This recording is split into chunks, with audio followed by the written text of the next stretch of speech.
It should be arranged. No.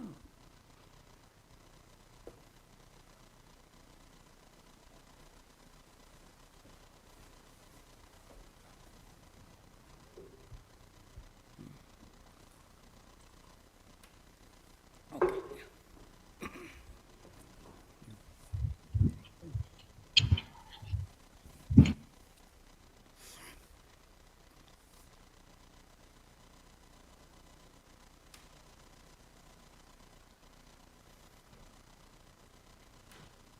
You can you hear me? Yes.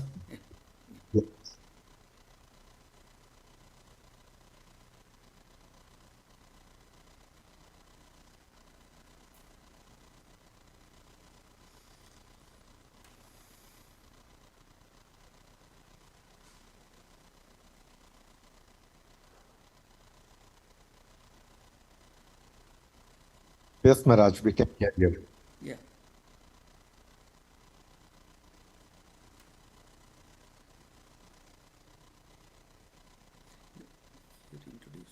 Prajwal, you can go ahead.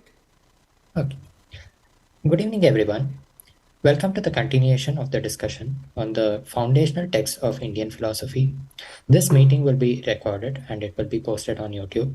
If you have missed any of the previous discussions, you may find it on YouTube. Also, there will be a question and answer segment at the end of the discussion. So if you have any questions, please feel free to unmute yourselves and ask. Please use the raise hand feature of Zoom in order to maintain the queue. If you are not speaking, please mute yourselves in order to minimize the disturbances. Thank you. Recording in progress.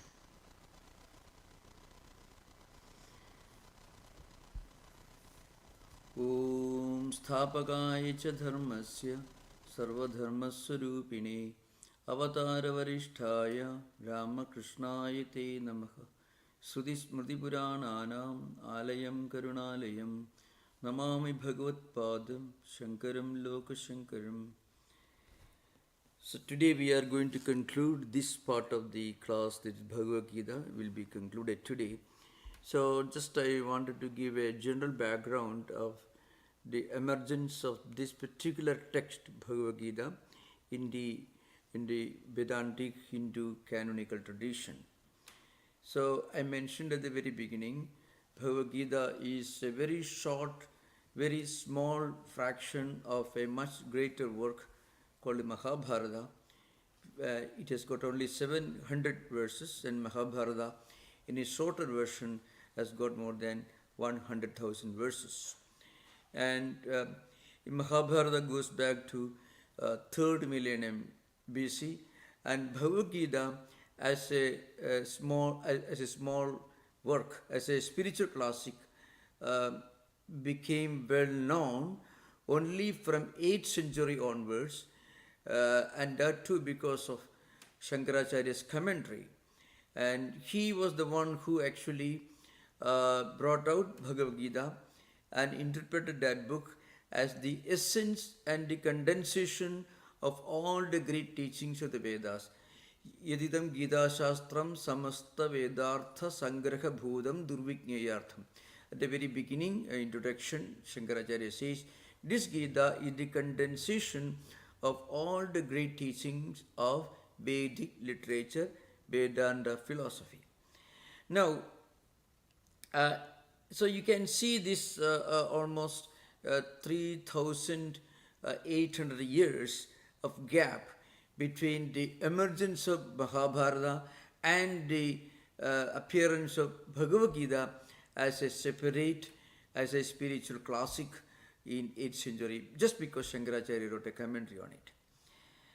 And during this long period, a number of new ideas had already emerged in Hindu philosophical tradition. So Shankaracharya interpreted this Gita in the language of 3 separate spiritual disciplines, Karma Yoga, Jnana Yoga, Bhakti Yoga, and also with a distinct philosophical trend. It's all great, all because of the Bhashya. Now, the another great important work that can be compared to Bhagavad Gita, and maybe the only work in Hindu philosophical tradition that may be compared to Bhagavad Gita is a small work which is actually the condensation of all the teachings of the great teacher Gautama Buddha. It is called Dhammapada. Dhammapada means the path of Dharma, and Bhagavad Gita means a song sung by the Lord. Now, though they bear sort of comparison, even literally, you can see many ideas, many words, many expressions which are found in the Bhagavad Gita are found in the Dhammapada. So, and Dhammapada goes back to the 570, let's say 6th century BC. Dhammapada is a part of the Khuddaka Nikaya, which again a part of Sutta Pitaka, which is one of the 3 Pali canonical traditions, the Vinaya Pitaka, Abhidhamma Pitaka and Sutta Pitaka. And Dhammapada is part of the Sutta Pitaka tradition. It is included in the Khuddaka Nikaya, which is a part of Sutta Pitaka. Now, in Dhammapada, what you find is an attempt to give a moral framework for the whole humanity, not only to believers and non-believers in God. A moral framework without the aid, without a reference to a creator God. So there is no prayer here. There is no submission to some creator God or any kind of transcendental idea. Here, Buddha says, if you live a pure life, you can be a spiritual person. That's the essence of Dhammapada. Now, living a pure life means practicing certain spiritual disciplines. In the Gita, you find Lord Krishna lays down 3 disciplines for anyone who wants to take to spiritual life: Jnana Yoga, Bhakti Yoga, Karma Yoga. You cannot find a single human being, any normal human being who leads a normal life, a law-abiding life with some moral principles to guide him or guide her. So you don't find a single person who cannot belong to any of these 3 categories. Those who may be qualified to practice Karma Yoga, those who are of an active temperament, who believe in action, doing their duty, again without reference to a God. Do your duty with a sense of sanctity and sacredness, with all honesty and sincerity. Live a normal life. You need not even think of a God and you can become spiritual.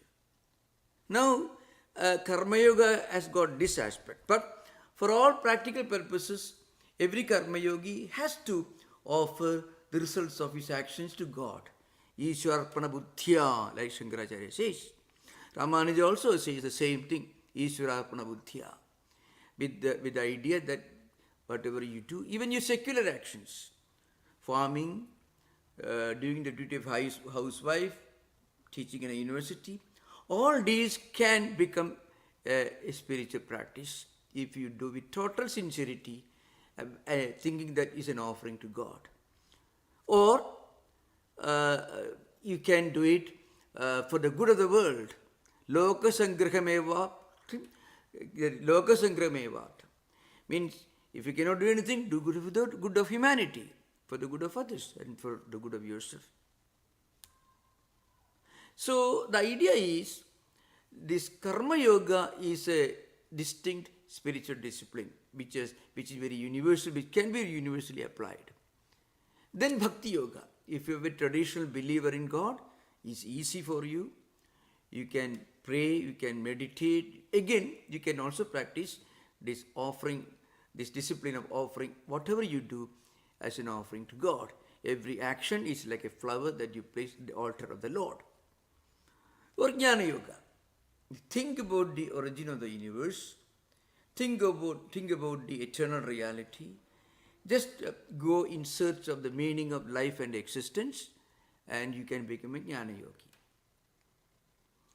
But in Dhammapada, what Buddha did was something different.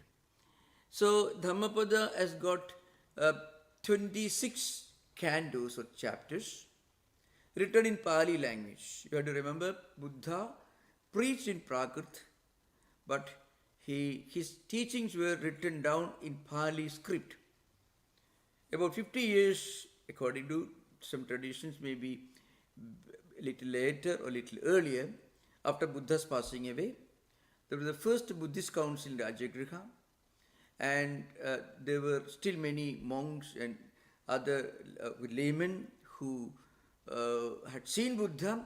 So they recorded from their memory, they recorded all the teachings that they remembered that came from Buddha and put in Pali script, which came to be known as Tripitaka, Sutta Pitaka, Vinaya Pitaka, Abhidhamma Pitaka, which contain not only philosophy like the Dhammapada, like Sutta Pitaka, which also contains some of the disciplines for the Buddhist monastic order, and also the training program for Buddhist bhikshus and so on. So these three books, three canonical traditions in Pali language came to be popular, and they were followed by the Hinayana Buddhists, Theravada Buddhists, who belong to a more traditional, more orthodox, more ascetic tradition, mostly found in Sri Lanka, Burma, and Cambodia and a few such countries, where Theravada Buddhism became popular, where they used to practice memorization of Dhammapada and other Pali prayers and Pali scriptures. Now, in Dhammapada, what you find is a series of responses that came from Buddha. It was a response to some episodes that happened. Sometimes some disciples put some questions and Buddha answered. More or less Jataka tales. Jataka tales, some disciples or some devotees or friends of Buddha happened to have some conversation, and Buddha finally somehow connected that person's life with some previous life cycles, including his own life cycles, which came to be known as Jataka tales. In Dhammapada, each verse is supposed to be a response from Buddha to some episodes or experiences. I mean, he was trying to explain certain things. There are, of course, many teachings in the Dhammapada which can be directly traced to Bhagavad Gita. But the most telling example is the description of a wise man in the 26th canto. So it is called Brahmana Vaggo. So Vaggo means Varga in Sanskrit. It becomes Pali Vaggo. Brahmana is a word used in Buddha's own words. But by Brahmana, Buddha did not mean a person belonging to a particular caste or group. What he meant by the word Brahmana is the enlightened person, the spiritual elite. Again, not elitism based on birth or privileges, but based on a person's spiritual evolution and spiritual growth. So what are the characteristics of a Brahmana? A wise person, a spiritually elevated person. Buddha gives a wonderful list of different characteristics of a spiritually enlightened person. In the Bhagavad Gita, in the second chapter, Arjuna is putting a question to Krishna. Sthita prajnasya ka bhasha samadhisthasya keshava Sthitadhikim prabhashedakim asida vrachedakim. In the 54th verse of the second chapter, in which Arjuna asks Krishna, What are the characteristics of a person who is illumined, who is well established in stable wisdom? So the word used in the second chapter is Siddhaprajnaha or Sthidadhihi. These are two words commonly used. A person whose prajna, awareness, buddhi, intellect, emotions, feelings, whole mental system, is established in stability, well established in spiritual wisdom, who is able to look at pain and pleasure, the duality, with a sense of equanimity and equilibrium of mind. And in answer to this question from Arjuna, Krishna gives a number of characteristics of a spiritually enlightened person. In fact, it begins, of course, there are many, we don't have time to go through all the 18 verses from 55th to 72nd verse. In 18 verses, Lord Krishna gives a list of the essential characteristics of a spiritually enlightened person. In the Dhammapada, in the 26th Vagga, Canto, chapter, Buddha also calls a wise man, or considers a wise man as a spiritually enlightened person. And the word he uses is Brahmana. Tam bruhi Brahmanam. Many of the verses in Dhammapada ends Tam bruhi Brahmana, means him I call a wise man, a wise woman, a wise individual. So him I call a Brahmana. That is how Buddha ends many of his verses in the Dhammapada. And the Bhagavad Gita, Sthitaprajnas tadochyate, or Sthidadhihi muniruchyate, like that. I mean, he is a Sthitaprajna, a spiritually enlightened, stable-minded person, or a person whose mind, intellect is sthita, means well established.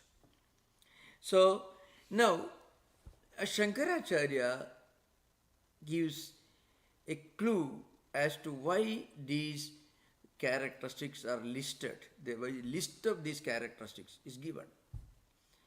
And the purpose of giving this list of characteristics is to give every person a ladder to climb, a path to follow, a road to take to the ultimate spiritual destination.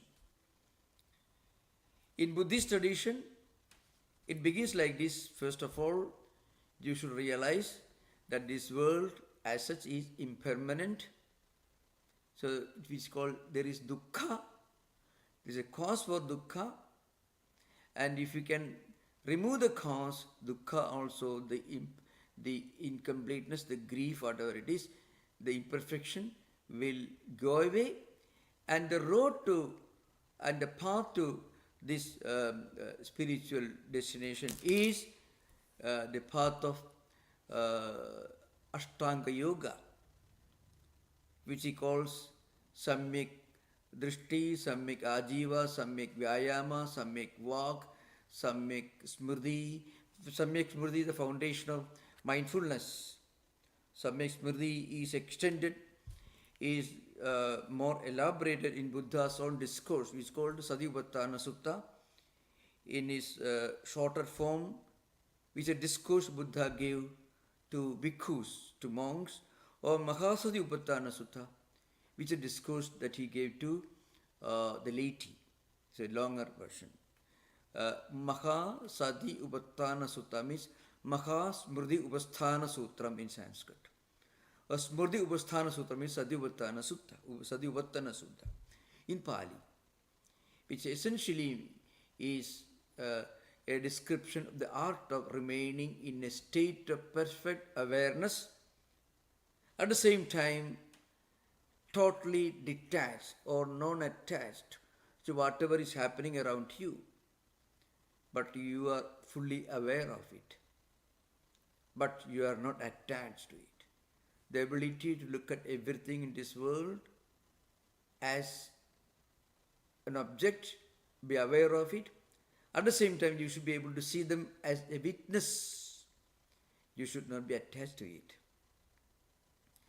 So again, Samyak Samadhi and so on. All these are the fundamental characteristics of this Ashtanga Yoga, or the Eightfold Path, which actually is central to Buddha's spiritual discipline, both Mahayana and Hinayana traditions.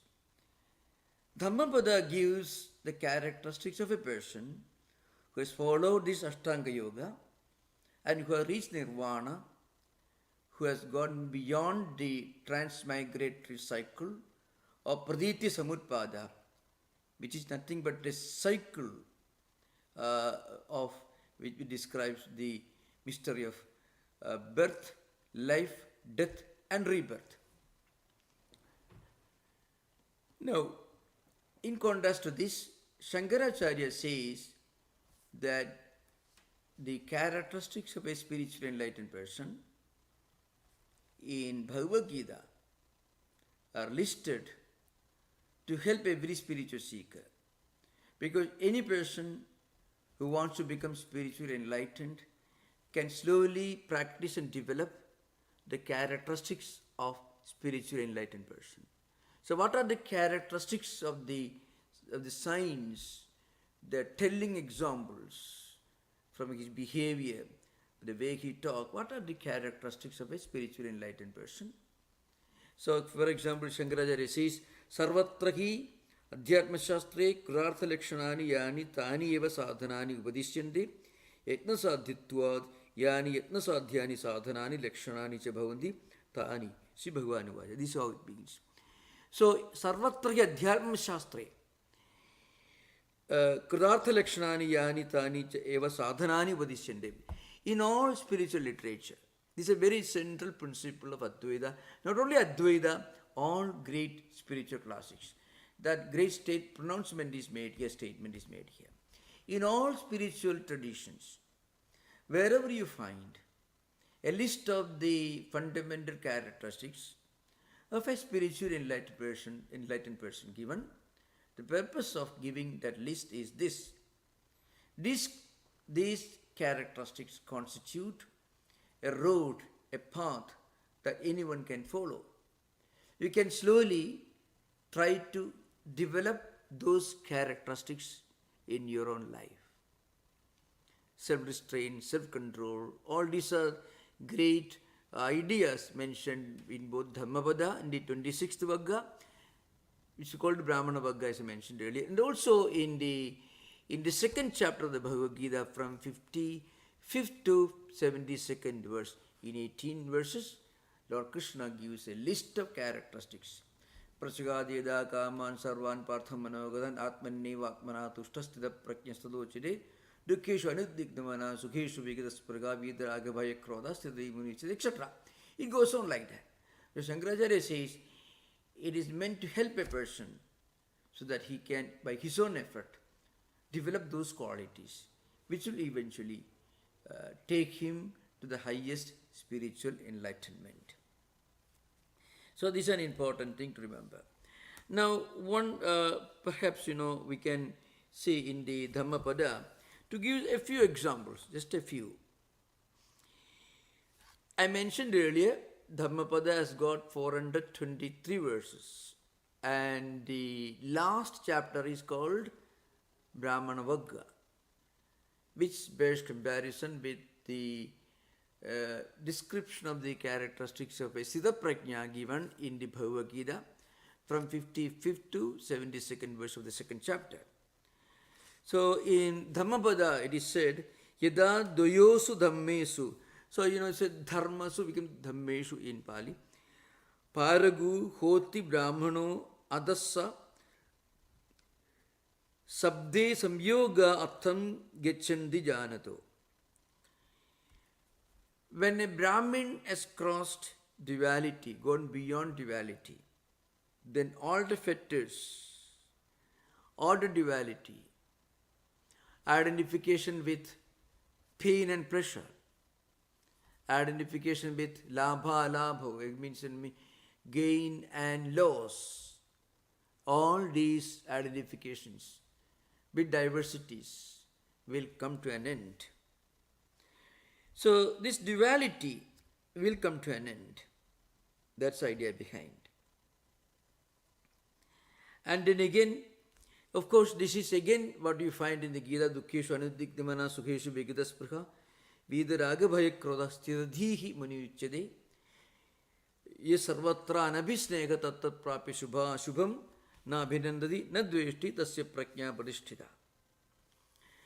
Here, Shankaracharya himself writes, of course, the 5th chapter, Bhashya, he writes, Nidvanda Dvandavarjida hi yasmat mahabhako sugam bandhan anayasena pramuchchati. So going beyond dvanda, going beyond duality, going beyond our tendency to see pain and pleasure, good and bad, and get attached to them, or developing an abhorrence, an aversion towards the unpleasant, and a great attachment, the obsessive liking for the pleasant, the happy situation, total aversion for the unhappy situation. These are the characteristics of a person who is not enlightened, who is not a Brahmana. And when you practice Samyak Drishti, Samyak Sankalpa means the right view, Samyak Drishti, Samyak Sankalpa is right resolve, Samyak Vak, right speech, Samyak Kamma, Samyak conduct, Samyak Ajiva, Samyak livelihood, Samyak Vyayama, Samyak effort, and Samyak Smriti, which is actually mindfulness. Samyak memory and Samyak Samadhi, proper right concentration. When you develop all these qualities, what happens is you transcend all these dualities. Such a person becomes dukkheshu adhyatmigadishu prapteshu na udiknam na prakshubidam dukkha praptu mano yasya sa ayam anudikdamana. Then you are not too much worried, you are not alarmed, you are not shocked when something unpleasant happens. And you, of course, you are not overjoyed when something pleasant takes place. Again, you will get rid of, in our actual behavior with others, we will be totally devoid of raga and dvesha. That is also mentioned here. Yata dvayosu dhammesu. That means the duality. Duality means extreme liking for the pleasant and extreme aversion for the unpleasant. It also means extreme attachment to something and its opposite to something else. Total absence of this is an important characteristic of a spiritually enlightened person in the Bhagavad Gita and of a person called a Brahmana in the Dhammapada. Again, I want to repeat again and again, Buddha was a great revolutionary who actually revolted against the prevailing practice of casteism in India when he emerged in the 6th century BC. So when he used the word Brahmana, again he did not mean any particular class or group.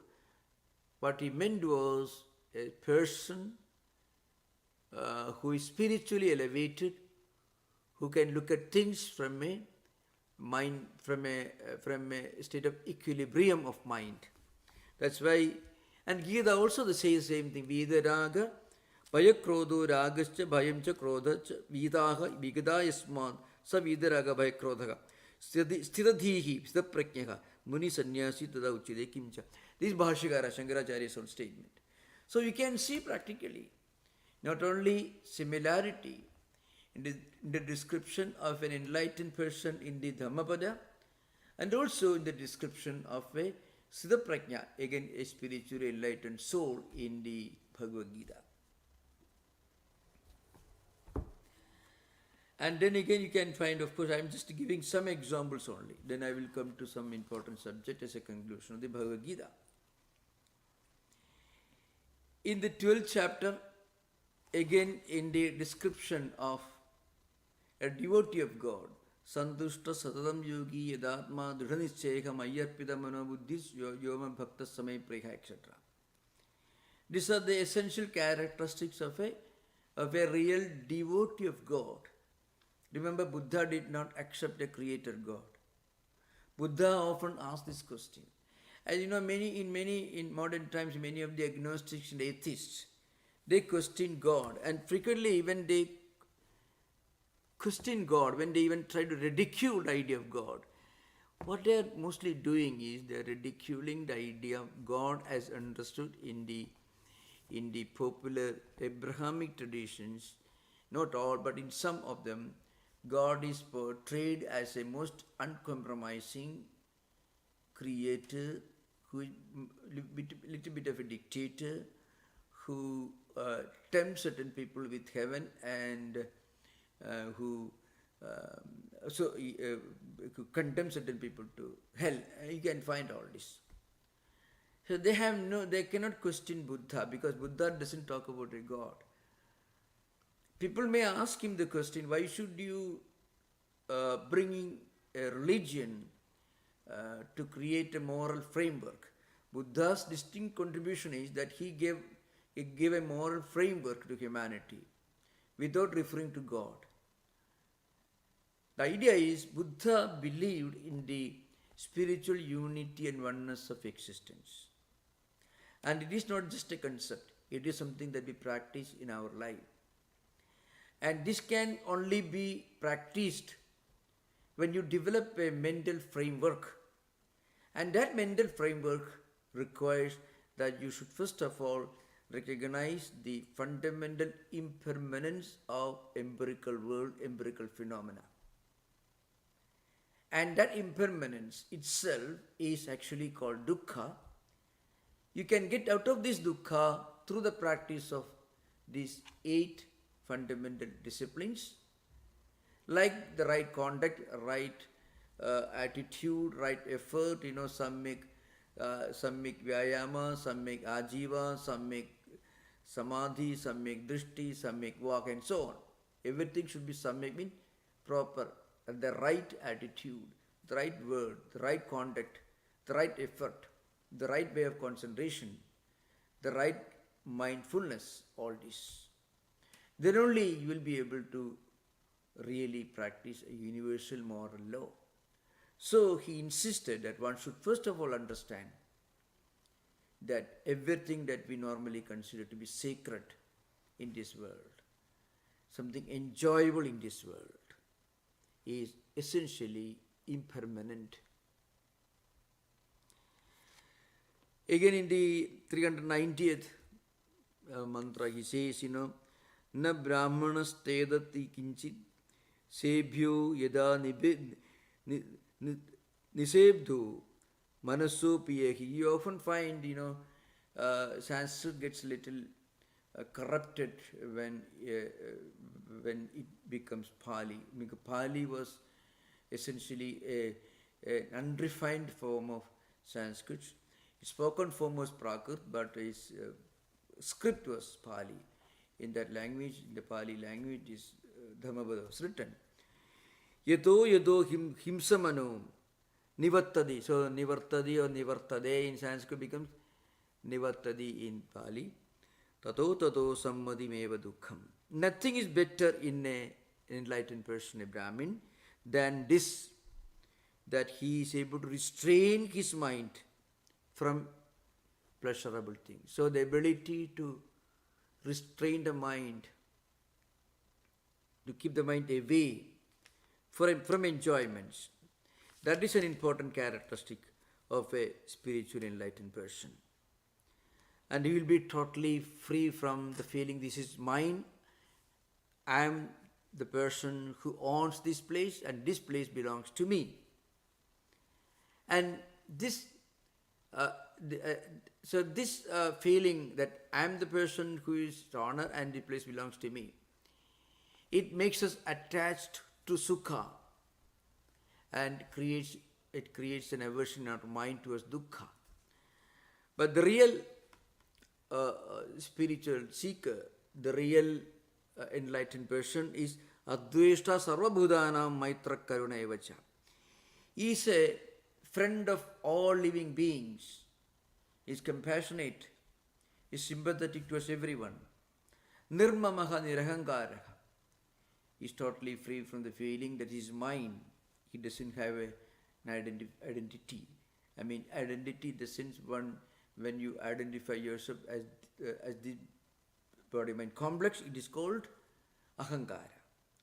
And that person, that is samadukha sukhakshami. So when he faces sukha, a happy experience, he is not overjoyed, he is restrained. And also when he has to face an unpleasant situation, then also he is restrained, he doesn't lose his sleep, he is not shocked. That ability to keep our mind in a state of equilibrium is an important characteristic of a Sthitaprajna and also a Brahmana, as indicated in the Dharmapada. You can find the same thing in the Bhagavad Gita, of course in Shankaracharya's commentary. You find here, Shankaracharya says, Adveshta sarvabhudanam sarvesham bhudanam na dveshta atmano dukkhakedum api na kaschid dveshti sarvani bhudani atmatvena hi pashyati. You can see a philosophical contrast here. Shankaracharya says the reason for this feeling of unity and oneness of existence. He says, Sarvani bhudani atmatvena hi pashyati. You look at the entire creation as non-distinct and non-different from yourself, because you are Atman and the same Atman is present as Sarvantaryami, as the inner resident in all beings.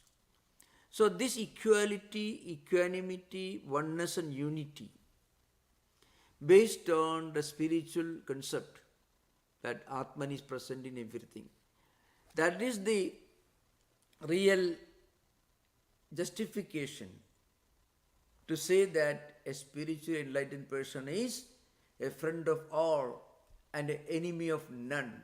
Adveshta sarvabhudana. He is non-hostile towards everyone. That's a literal meaning. Means he doesn't have any hatred towards anyone.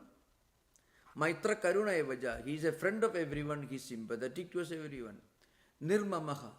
And this is possible only when we don't feel it belongs to me only, or I am the owner. And samadukha sukhakshami. This attitude will naturally create a restraining quality in our mind. But then he says, Bhashikara Shankaracharya says, the reason is Sarvani Bhudani Atmatvena hi pashyati. Everything is Atman. Now in Buddha's philosophy, there is no Atman. Anattavada is one of the central theses, one of the central principles of Buddhism, both in Hinayana and also Mahayana. Anattavada. Now the point is frequently it is stated that when Buddha refused to accept a thing like Atman, what he meant was that he was refusing to accept anything in this world of a permanent nature. He was unwilling to accept that there was anything in this world which is of a permanent nature. That was what he actually implied. He did not reject the existence of some ultimate reality which is unchanging. Actually, in one of the early schools of Vijnanavada, which actually belongs to Mahayana Buddhism, there is a school called Alaya Vijnanavada, which believed that there is a platform, Alaya Vijnana, within us, and all the impressions, all the empirical experiences come and go on this platform. But platform remains the same. It was again rejected in the later centuries when another school of philosophy became popular. It's called the Pravritti Vijnanavada, which is a later school, which actually rejected both subject and object. Anyway, there's a different subject. It's not part of our discussion right now. It may come up for discussion when we do this, when we focus on different schools of Buddhism. So one thing to remember is this Vijnanavada and Shunyavada, in a way, were essentially part of the development of Buddhist philosophy within India. When Buddhism traveled outside, it got localized in the places where it went, where it became accepted among the common people like China, Japan, other countries. So the Buddhist tradition within India actually followed a different course. So the idea is simple. In Gita, in the Bhagavad Gita, you become a friend of all when you become spiritually enlightened. This happens because you realize the presence of one absolute reality in everyone called Atma. Shankaracharya says, Sarvani Bhutani Atmatvena hi pashyati. Everything is Atman. That's how you see it. In Buddhist tradition, it is because everything in this world is impermanent. And because you practice the Ashtanga Yoga, when you practice this Ashtanga Yoga, you naturally become compassionate, friendly with everyone. That's why compassion became an important cardinal principle of Buddhism.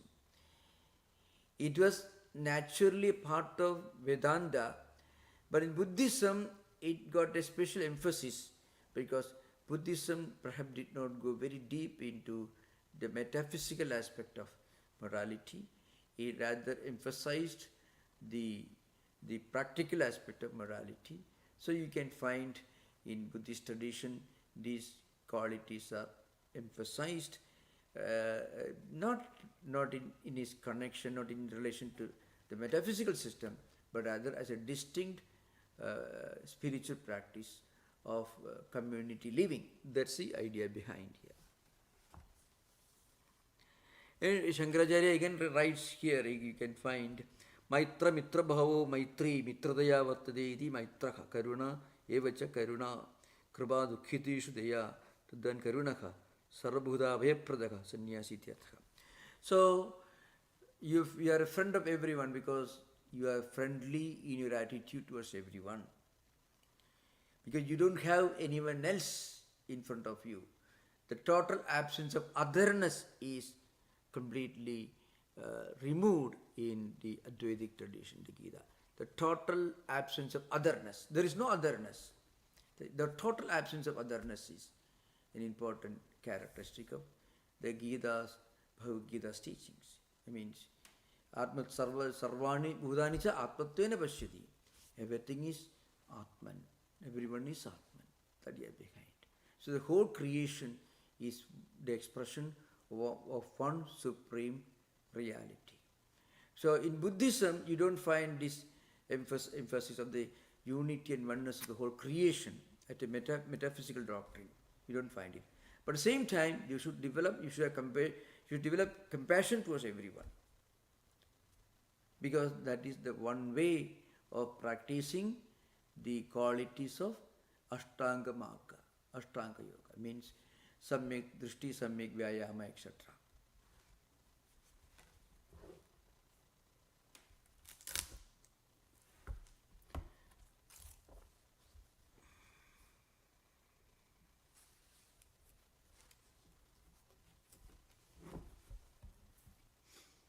Now we are coming to another very important portion.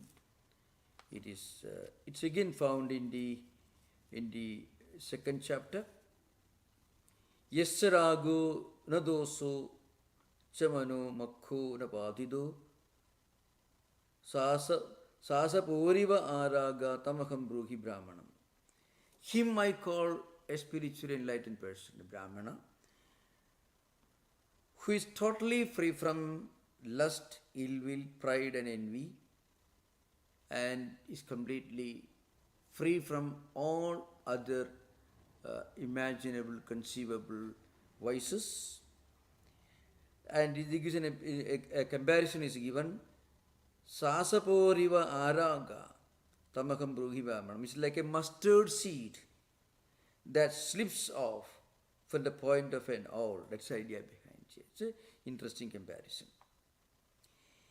In the Gita, you can find, of course, the idea that one should be totally free from all imaginable human characteristics like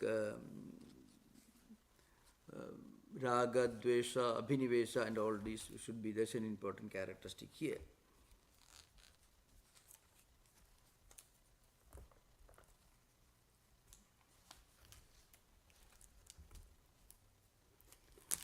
So I am reading a similar verse from the Bhagavad Gita and its commentary.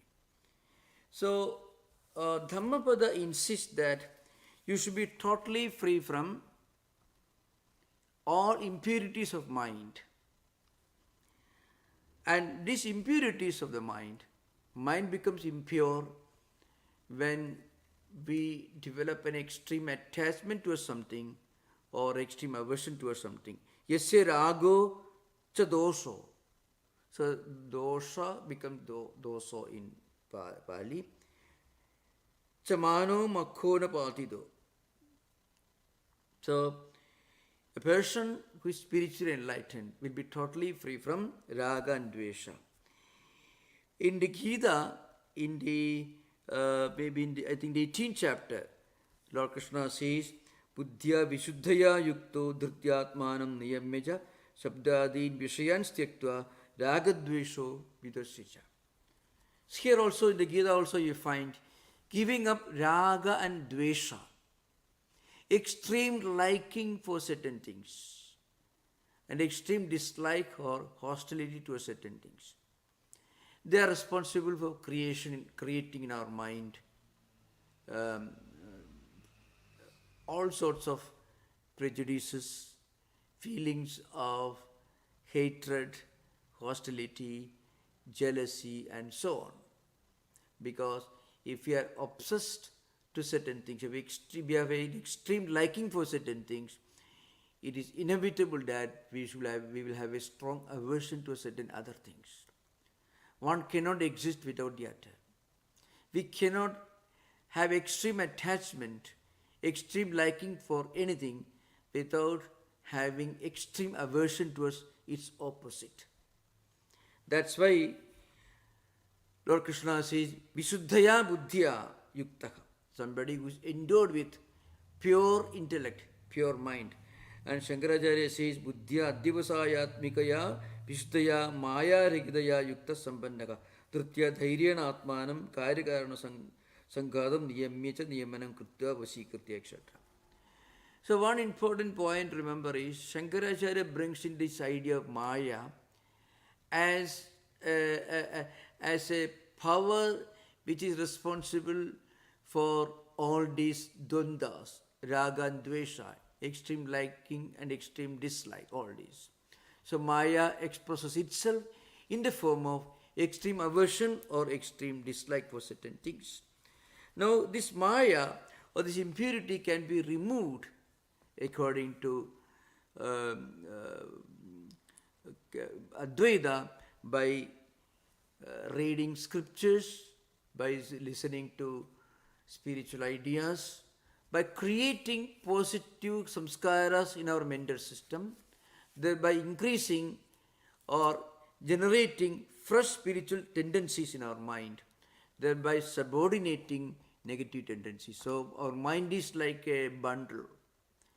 It has got a lot of negative samskaras and lot of positive samskaras. When there is a higher percentage of negative samskaras, mind cannot accept or appreciate or feel at home when you talk about spirituality, when you talk about higher philosophy. So mind will go after something which it finds very suitable to it. Because whatever samskaras and tendency we have in our mind, we will have a tendency to accumulate more of that. That's why people who have accumulated certain negative tendencies will have it. We have a natural habit of attaching their mind to similar experiences which will generate similar tendencies. Now here Shankaracharya says one should listen to scriptures and teachers from whom we can learn higher spiritual ideas, and that will help us to purify our mental system. In Buddha's tradition, it is the practice of Ashtanga Yoga. So Buddha makes it very simple. In fact, one of the distinct characteristics of Buddha is he was totally averse to any kind of speculation or philosophy. Buddha did not believe in giving a philosophical system. So he simply said, have the right word, samyak vak, right action, samyak vyayama, right livelihood, samyak ajiva, samyak smriti, right memory, and so on. So if you have got the right mind, the right word to speak, the right way to do things, the right way to concentrate, and the right perspective, samyak drishti, the right view, and so on, then you can reach your destination. It's more or less like one aspect of Patanjali Yoga Sutra's Kriya Yoga, the first sutra of Sadhana Pada you find. Tapaswadhyaya Isa Pranidhananani Kriya Yoga, which actually includes Karma Yoga also. So Buddha tells us, you just generate good tendencies, good impressions, good samskaras. Shankaracharya, on the other hand, he tells us the same thing, but he gives a different method. He says, right now we have a lot of wrong ideas, negative tendencies, negative impressions, samskaras in our mind, which prevent us from taking the right road towards our spiritual destiny. That's because there is a higher percentage of negative samskaras. So we should reduce the percentage of negative samskaras so that their power to influence our mind will be reduced. For that, you should generate more and more positive samskaras. Samskaras cannot be wished away. They can only be reduced to a dysfunctional state of operation. They won't disappear. But they at the most, if you succeed through nirodha, you may be able to reduce them to the status of a burned seed. So if you burn a seed and you put it in a fertile soil, it will not sprout. So these negative samskaras become dysfunctional, non-operative, and that is possible by generating a lot of good samskaras. And this is possible only through Shastra Acharya Upadeshena Jnanotpatti Paripakahedum Sahakarigaranam Buddhi Vishuddhyadi Amanitwadi etc. Chabeksha Janidasya etc. This is a long paragraph which it's not within our scope right now. So you should listen to teachers, read scriptures, contemplate on them, and in that way you should purify your mind. And when you use the word purifying the mind, what we mean is generating new healthy spiritual samskaras, spiritual tendencies. When we increase the spiritual tendencies, when the percentage of spiritual tendencies become higher than non-spiritual or unhealthy tendencies, then negative samskaras will become practically dysfunctional, they get weakened. That's the idea behind. And for this, Shankaracharya, as in the commentary, he has given 7 disciplines. One is, first of all, we must have a proper understanding of what is real, what is unreal. Then we should be able to uphold the real and discard the unreal. And then we should develop certain qualities like mental restraint, sense control, and so on. Then we should have a strong urge for spiritual liberation. It's called sadhana tatushte sambhati. That is nitya nitya vastu viveka, ihamutra bharabhoga viraga, samadhi shakka sambhati, mumukshuttam. And then we should purify our mind through sravana, reading scriptures, listening to higher ideas, contemplating, so that ideas go deeper into our system, and they weaken the negative samskaras, and also there is a corresponding increase of positive samskaras. That will help us in our spiritual journey. That will take us to the same destination, moksha. So the moksha of Advaitins and the nirvana Buddhists are not actually very different. This is an important thing to remember. You can find a lot of debate in different scholarly books between the Buddhist concept of nirvana and the Advaitin concept of Atmanubhuti. One problem from a metaphysical point of view, one problem in Buddhist tradition is, they often compare the nirvana as a extinction of a lamp. So when when the oil gets completely exhausted, the lamp gets dried up. It's no more burning. It no more functions as a lamp.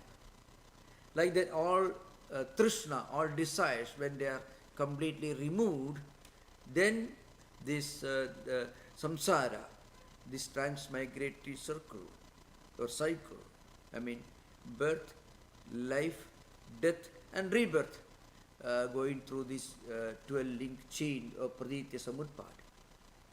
This comes to an end. So there is no more birth, so there is no more death. You attain nirvana. So the Advaitins ask a question: if there is no Atman, then who is attaining nirvana? And in some Buddhist traditions, they often mention that this nirvana is associated with a bliss. So if it is associated with a bliss, there should be somebody to enjoy, to experience this bliss. So this kind of debate you'll find as a different subject. We will discuss this on some other occasion. So with this we are concluding our discussion of the Bhagavad Gita. But you can anytime during our discussions in future, you can come back to the subject and ask questions. You are most welcome. Now we have interaction. Thank you. Namaskar. Thank you, Maharaj. Thank you. I've raised my hand in the absence of any others, and nothing on YouTube by way of questions. So I'll lead off. The question I have has been a long-standing one for me, and that is how the ethical mandate, in other words, the motivation to stay on a high ethical ground, how that can be strengthened, because in the beautiful simplicity that you described. 1 minute. Can you repeat how to remain in a state of motivation on the higher ground? Something. Yeah. Let me simplify my question. Yeah. My question is regarding the balance between the accessibility and simplicity of Buddhism in terms of ethics. In other words, the practical motivation to live in a well-working society, cooperatively. That depends upon sometimes a sense of common interests and common experience. When those interests start to diverge, it seems to me that without non-duality, without a lack of otherness, then it's going to be harder to maintain a consistent ethical focus. Absolutely, that's right. In fact, Vivekananda considered Buddha as an exponent of Upanishadic philosophy with a different emphasis on humanism. That is Vivekananda's take on Buddha. It's very interesting. So in Buddhism you find this simplicity and directness. See, Buddhism offers something to you directly. But if you read the discussion, the debate between Advaitins and Buddhist sources in the Bhasha literature, you find the metaphysical side of Buddhism is somewhat weak and shaky, but that doesn't in any way take its greatness away. That doesn't take greatness away from it. That's primarily because Buddha himself wanted it that way. Whenever his disciples put questions to Buddha, on higher metaphysics, ontology, origin of the universe, nature of the universe, evolution.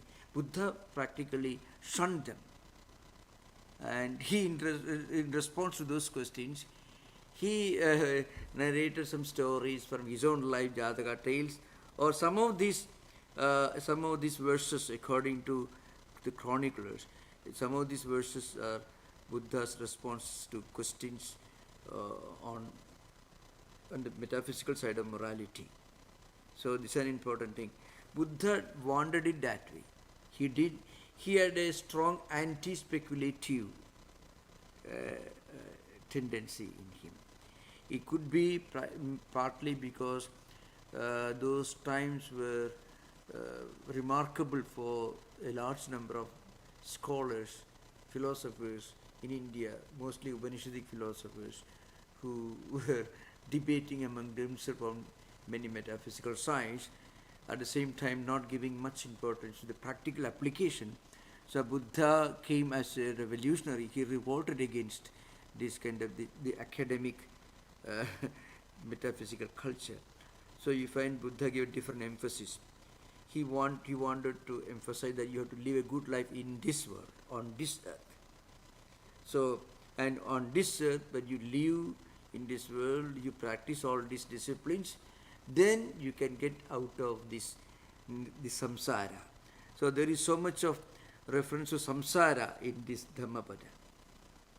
Samsara means this transmigratory cycle, birth, life, death and rebirth, because it is desire that is responsible for this samsara. But remember, maybe that was why he did not give much importance to metaphysical questions. He had a strong anti-metaphysical, anti-speculative tendency. Yeah. With practical, yeah. There are other hands, but I do want to follow up very quickly. I'm still curious how contemporary Buddhists and Buddhist scholars resolve the metaphysical questions. Do they say, never mind, that's not important? Yeah. Now here I have to explain this. Remember, so Buddhist philosophy, if you go to any library, you find the number of books on Buddhist metaphysics, Buddhist philosophy is so huge. So this may appear to be very strange. Now, in the Hinayana Buddhist tradition, and that is Theravada, to which this Dhammapada belongs, to which in fact, and Pali canonical tradition is central to Hinayana Buddhism, did not pay much attention to metaphysical system, but the Mahayana Buddhism produced outstanding philosophers. Nagarjuna is perhaps the greatest dialectician, next only to Shankaracharya in India's philosophical tradition. Nagarjuna, Vasubandhu, Chandrakirti, who was a commentator of Nagarjuna's Madhyamika Karika. So there were innumerable great followers, great metaphysicians in India. They were mostly traditional Hindus who were well versed in Sanskrit and Vedas, who actually became Buddhists. This began to take place from 2nd century BC onwards.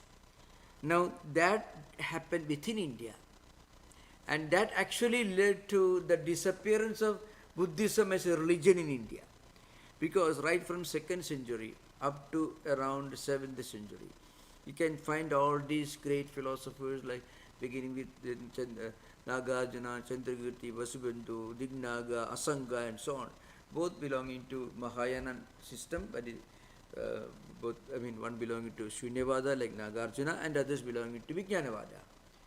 They were refuting among themselves, and they all wrote books in Sanskrit, and Buddha never spoke a word in Sanskrit. He spoke Prakrit, the language of the masses, and his teachings were originally written in Pali, the script of Prakrit. But these great metaphysicians, Nagarjuna wrote Madhyamika, which is called Moola Madhyama Shastram or Madhyamika Karika, is the Bible of Shunyavada. And Chandrakirti wrote a commentary on it. And also Dignaga. Dignaga, one of the greatest names in India's Nyaya tradition, logical tradition, is the exponent of the Madhyama Nyaya. Gautama belongs to the early school of Nyaya system, and Naga belonged to the Madhyama school. And now he was teaching in Nalanda University, only Sanskrit, nothing to do with Prakrit or Pali. So you can see the diversion. These Orthodox Hindus who are well versed in Vedanta and Vedas and Sanskrit, they flocked into Buddhism and wrote all these great books. The Buddha would not have recognized as his. And then came Shankaracharya in 8th century. So what was the philosophical landscape in India when Shankaracharya came in 8th century? Buddhism had travelled a long distance from Buddha. You have to remember 13 centuries, not a short period. Buddha 6th century, Shankara 6th century BC, and Shankara 8th century AD, 800 plus 600. This is a long period.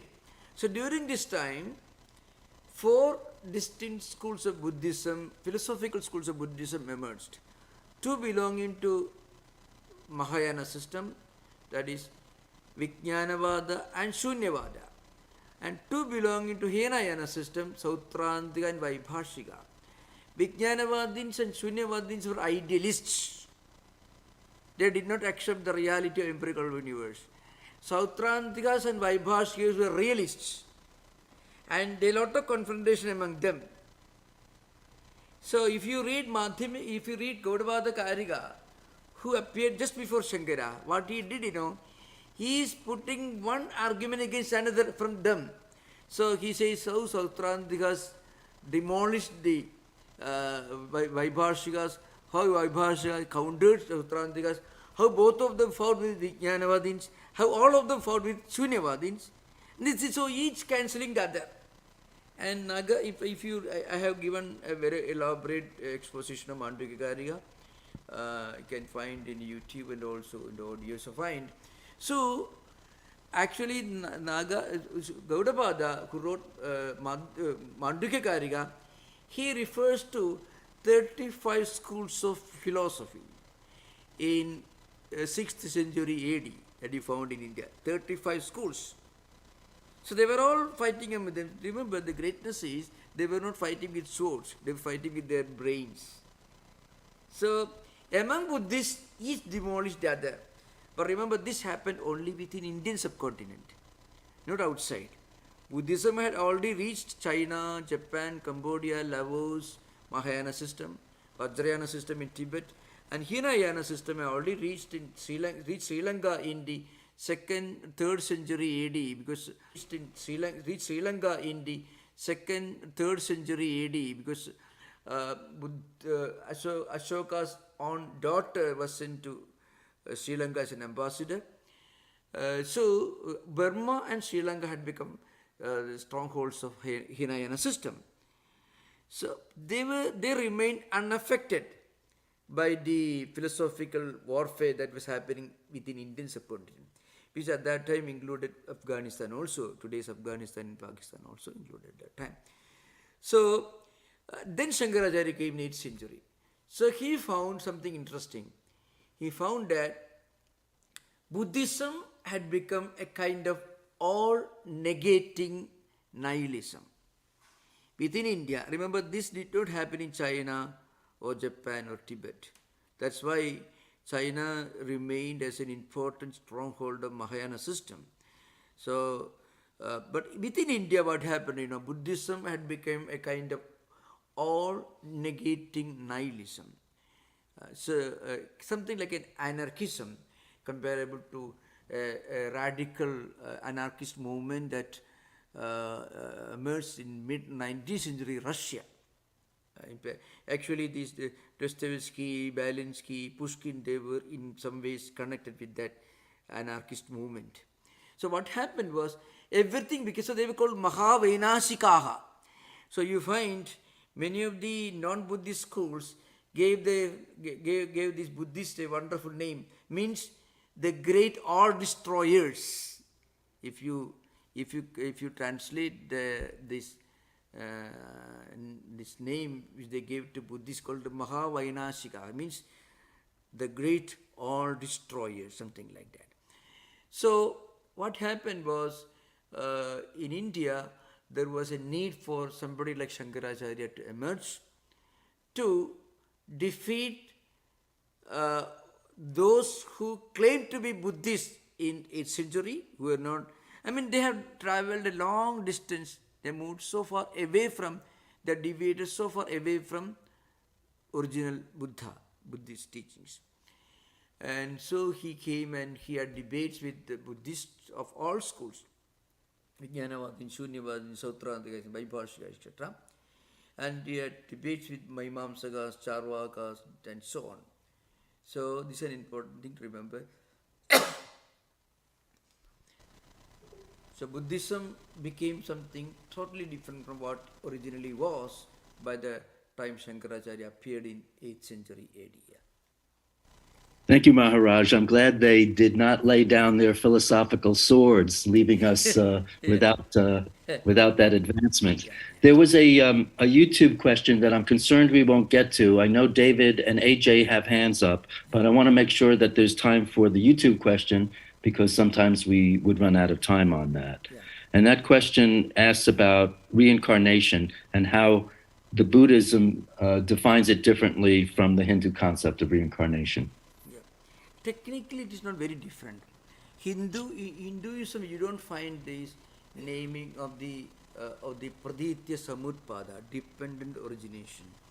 But the fundamental idea that desire or clinging to life is the real cause of samsara. Samsara means birth, life, death and rebirth, this process, transmigratory cycle. The fundamental cause of the samsara or transmigratory cycle is desire or clinging to life. Trishna, as Buddhists call it. So that in that respect it is almost the same.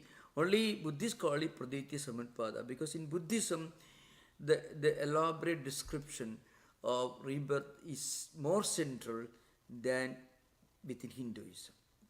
Hinduism has got this idea of moksha, going beyond all this. When I realize Atman, then the samsara is nothing. Jivan, you can become a Jivan Mukta. Even when you are living in this world, if you are enlightened, you remain totally unaffected.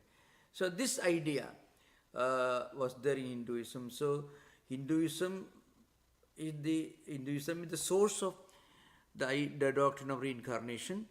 But in Hinduism, it is less central than in Buddhism. That's the idea behind.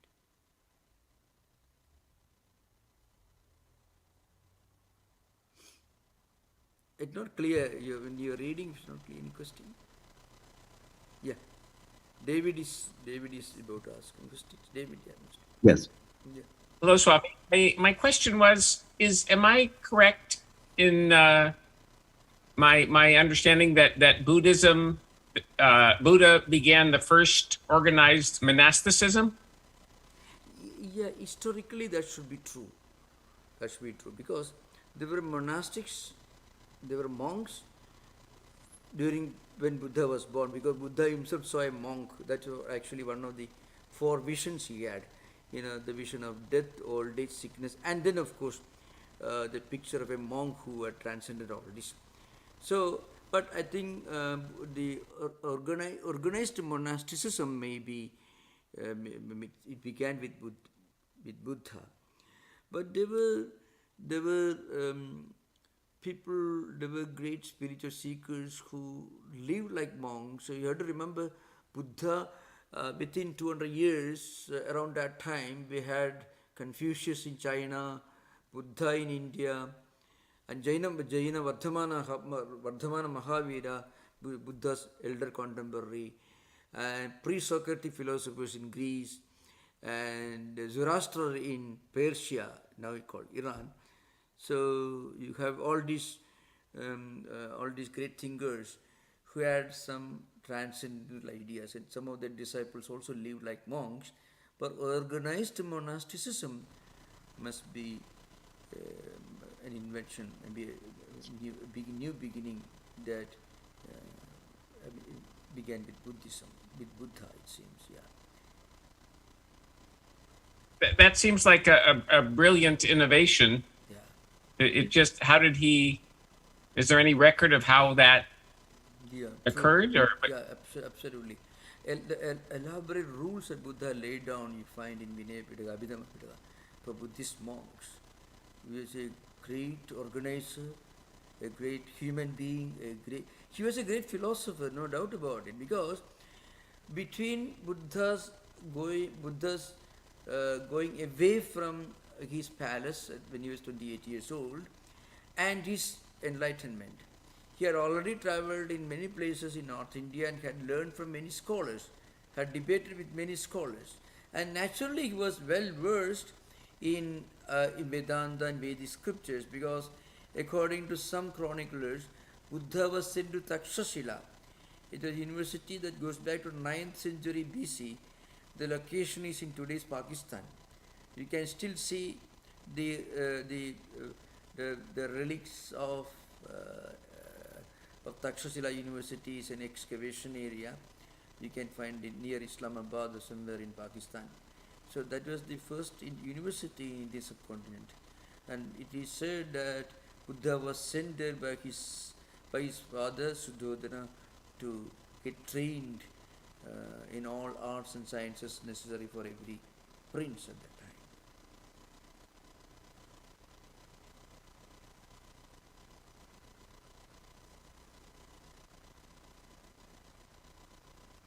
thank you, Swami. Thank you for the wonderful session and question answers. AJ has a question. Please go ahead. Thank you very much, sir, for your very informative with a lot of references. So I want, I got my own call a doubt or clarification. We are living this materialistic world. Yeah. So material world filled with full of desires. So how to overcome this desire to attain that? So it may be too big a word to call a nirvana or moksha. So it is really it is a paradox in the day-to-day life. Can you please rather? A proper answer would be found from the Bhagavad Gita or Vedantic tradition than from Buddhism, because Buddhism, you'll be surprised to know, Buddhism began as an essentially monastic tradition. Buddhism gave more importance to monastic ideals than to common life situations. But the answer to your question could be found in the Bhagavad Gita. So the Bhagavad Gita tells you that you can live in this world, you should do your duties and responsibilities, you can have all the good things of this world, but at the same time you should also remember that all the good things of the world will not remain, will not last for all time. So that gives us a spiritual common sense. So along with success in material life, efficiency, money, wealth and so on, we should also be able to link ourselves, connect ourselves to some higher idea. And this quest for this higher idea begins with the realization that though wealth is necessary, empirical worldly enjoyments are necessary, they cannot constitute the whole purpose of human life. Along with that, you need something more, because every person no one can imagine, no one can dream of enjoying complete success or contentment or happiness just by acquiring a lot of wealth or empirical enjoyments. Not possible. So that basic realization of the limitation of empirical enjoyment, worldly enjoyment, success or whatever it is. Again, it doesn't mean that we should shun the realities of the world. You should work hard, do your duty, including if you're a businessman, do your business properly, be a successful businessman, an industrialist if you want, whatever it may be your profession. But along with that, you should also remember that even the richest man may not necessarily be the happiest person. So there is something more required. And that becomes obvious when you when you look around, that you find the The most successful person may not be the happiest person. So for that you look for a higher spiritual value. The spiritual value helps you to combine success in worldly life and at the same time with some higher spiritual purpose. The combination of action and contemplation, material success and some spiritual values. That should be the ideal. This is the answer that you get from the Bhagavad Gita. We have to remember, Buddhism began essentially as a monastic tradition. And primarily Buddha's focus was to attain nirvana. And the ideal of nirvana is somehow linked to monasticism. This is an important thing to remember. That is what it used to be. Of course, in modern times, Buddhism has been reinvented, being reinterpreted. That's very good. Buddhism is certainly a great spiritual force in modern times. Its directness, its simplicity, its practicality and pragmatism are very good. But the ultimate spiritual purpose of human life that you may not get from the pragmatic ideal of Buddhism, you may get it from Vedanta. That's the idea behind. The Vedanta asks you to combine worldly success and spirituality. Spirituality need not be at the cost of material success. Not necessarily. You can combine both. That's the idea behind. That's what you find in the Gita.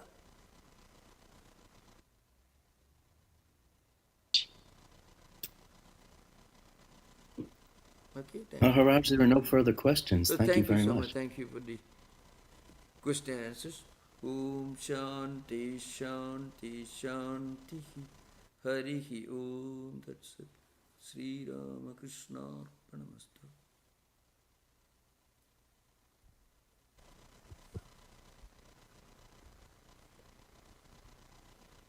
Pranams. Thank you. Namaskar, namaskar, namaskar.